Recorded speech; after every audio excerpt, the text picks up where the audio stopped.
Dimanche 6 avril, 22e et dernier concert du Festival de Printemps des Arts 2025 à la Salle Garnier.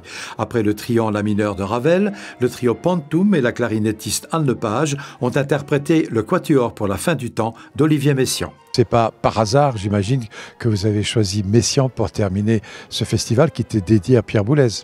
Et oui, il en était le professeur au Conservatoire national supérieur de musique et de danse de Paris, et puis un partenaire régulier de musique, bien que Boulez ait pris ses distances à un moment vis-à-vis de la musique d'Olivier Messiaen, puis il est revenu après sur certains propos un petit peu péremptoires, comme Boulez pouvait en tenir, et finalement jusqu'à la fin de sa carrière, il a dirigé la musique de son maître avec beaucoup de dévotion et d'engagement. Ce Printemps des Arts de Monte-Carlo a célébré le 100e anniversaire de la naissance de Pierre Boulez.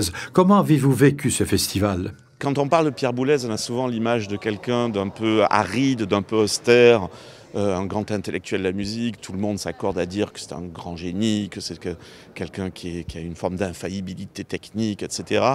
J'ai essayé de le rendre plus humain, je pense qu'on y est arrivé. Et pour moi, c'est un festival très émouvant parce que j'avais sous-estimé la force du souvenir et de remettre le nez dans ces époques, dans les échanges que j'ai eus avec lui, dans les moments partagés, les moments d'amitié, les voyages.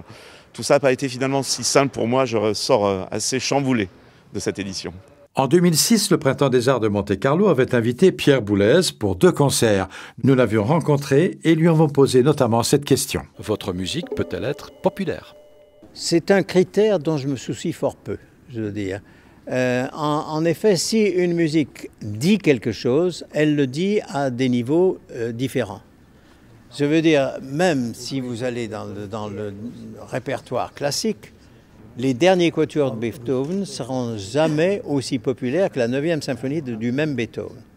Il est certain qu'il y a des niveaux de composition, des niveaux d'expression qui sont différents.